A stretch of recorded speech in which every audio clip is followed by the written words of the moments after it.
সতর্কবার্তা। এলাকাবাসীকে এই মর্মে সতর্ক করা যাচ্ছে যে বঙ্গোপসাগরে গভীর নিম্নচাপটি বর্তমানে উপকূল থেকে 1000 কিলোমিটার দূরে অবস্থান করছে, যা ঘন্টায় প্রায় 75 কিলোমিটার বেগে উপকূলের দিকে ধেয়ে আসছে। উপকূলে 7 নম্বর বিপদ সংকেত ঘোষণা করা হয়েছে।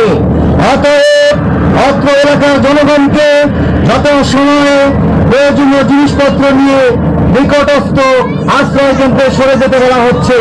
দুর্যোগের সতর্কবার্তা, দুর্যোগের সতর্কবার্তা। আবহাওয়ার বিশেষ বিজ্ঞপ্তি।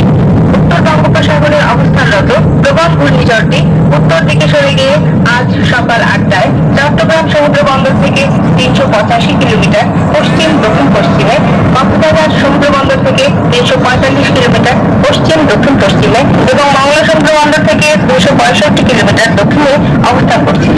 এটি আরো জোরদার এবং উত্তর দিকে অগ্রসর হয়ে আজ দুপুর নাগাদ খুলনা বরিশাল উপকূল অতিক্রম করতে পারে। ঘূর্ণিঝড় কেন্দ্রের 74 কিলোমিটারের মধ্যে বাতাসের সর্বোচ্চ একটানা গতিবেগ ঘন্টা 200 কিলোমিটার, যা দমকা অথবা জোরে হওয়ার আকারে 225 কিলোমিটার পর্যন্ত বৃদ্ধি পাচ্ছে।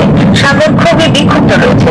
মংলা সমুদ্র বন্দরকে 10 নম্বর, পুনঃ 10 নম্বর মহাবিপদ সংকেত দেখিয়ে যেতে বলা হয়েছে। উপকূলীয় জেলাসমূহ ভোলা, বরিশাল, পটুয়াখালী, বরগুনা, পিরোজপুর, ঝালকাঠি, বাগেরহাট, খুলনা ও সাতক্ষীরা এবং তাদের অদূরবর্তী দ্বীপ ও চরসমূহ 10 নম্বর মহাবিপদ সংকেতের আওতায় থাকবে। ঘূর্ণিঝড়টি অতিক্রমের সময় ভারী থেকে অতি ভারী বর্ষণ সহ ঘন্টায় সর্বোচ্চ 225 কিলোমিটার পর্যন্ত বেগে ঝোড়ো হাওয়া বয়ে যেতে পারে এবং অদূরবর্তী দ্বীপ ও চরসমূহের নিম্নাঞ্চল স্বাভাবিক জোয়ারের চেয়ে 20 থেকে 25 ফুট অধিক উচ্চতার জলোচ্ছ্বাসে প্লাবিত হতে পারে। উত্তর বঙ্গোপসাগরে অবস্থানরত সকল মাছ ধরার নৌকা ও ট্রলারকে পরবর্তী নির্দেশ না দেওয়া পর্যন্ত অবশ্যই নিরাপদ আশ্রয় থাকতে হবে। আবহাওয়ার বিশেষ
এই গল্পটা আমাদের কারোরই কাম্য নয়, তবুও আমাদের এই গল্পের মধ্যেই বেঁচে থাকতে হয়। দুর্যোগ আসবে যাবে, এটাই প্রকৃতির নিয়ম। দুর্যোগকে কখনো রোধ করা যাবে না। তাই সঠিকভাবে প্রস্তুতি নিয়ে এই সকল দুর্যোগ মোকাবেলা করেই আমাদের বেঁচে থাকতে হবে। WFP সহযোগিতায় চলমান বাংলাদেশ সরকারের দুর্যোগ